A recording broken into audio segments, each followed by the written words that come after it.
చిరంజీవి గారు మళ్ళీ రాజకీయాల్లోకి వస్తున్నారా? చూస్తుంటే మరి జై జనసేన ఉన్నారో ఆయన అయితే లైలా రిలీజ్ ఈవెంట్లో అటు జన సైనికుల్ని, మెగా ఫ్యాన్స్ అందరినీ కూడా ఒక జోష్లోకి తీసుకొచ్చారని చెప్పొచ్చు. ఎందుకంటే ఆయన చాలా తక్కువగా జనసేన పార్టీ గురించి మాట్లాడతారు. మరి అంత ఓపెన్ స్టేజ్ మీద జై జనసేన ఆయన ఏదైతే చెప్పారో దానికి ఫ్యాన్స్ అందరూ మంచి ఉత్సాహంలో ఉరకలేస్తున్నారని చెప్పొచ్చు. మరి అసలు ఏంటి ఆయనకన్నా పాలిటిక్స్లోకి వచ్చే ఆలోచన? ఖచ్చితంగా ఇప్పుడు చిరంజీవి గారి మాటలు వింటే అందరు కూడా ఆశ్చర్యానికి లోనవుతున్నారు. ఎట్లా అంటే ఇన్ని రోజుల పాటు అసలు ఆయన రాజకీయాలకే దూరంగా ఉంటాడు, ఇంకా నేను రాజకీయాల జోలికే వెళ్ళాను ఎప్పుడూ కూడా చెప్పేశాడు.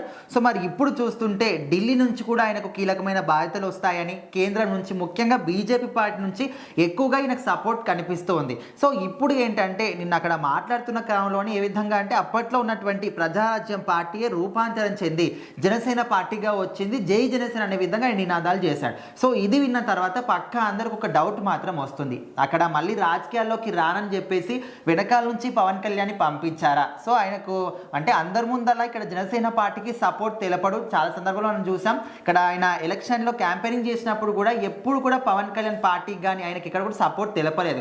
కాకపోతే గెలిచిన తర్వాత ఇంటికి వచ్చినప్పుడు మాత్రం చాలా గ్రాండ్గా వెల్కమ్ చెప్పేశాడు. సో అవందరికీ కూడా మనం చూసాం.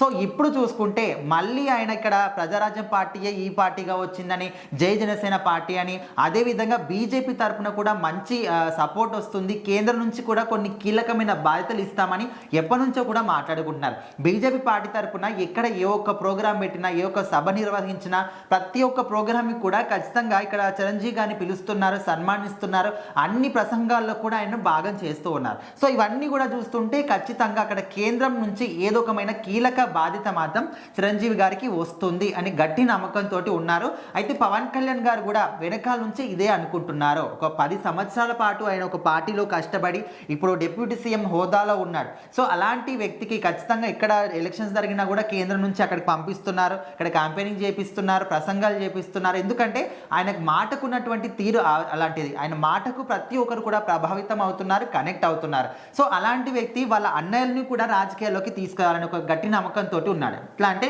ఇప్పుడు నాగబాబు గారిని ఆల్రెడీ మంత్రివర్గం అన్నారు, రాజ్యసభ అన్నారు, సో ఇప్పుడు మళ్ళీ ఎంపీ అంటున్నారు. సో మొత్తానికి క్లారిటీ మాత్రం రాలేదు, కానీ ఏదో ఒక సీట్ మాత్రం ఖచ్చితంగా ఇస్తారు. సో అదేవిధంగా చిరంజీవి గారిని కూడా ఖచ్చితంగా తీసుకురావాలని ఒక నమ్మకంతో ఉన్నారు. సో మరి ఆయన నమ్మకం ఖచ్చితంగా ఫలిస్తుందని కొంతమంది అనుకుంటున్నారు, లేదు చిరంజీవి గారు ఖచ్చితంగా రారు అని కొంతమంది అంటున్నారు.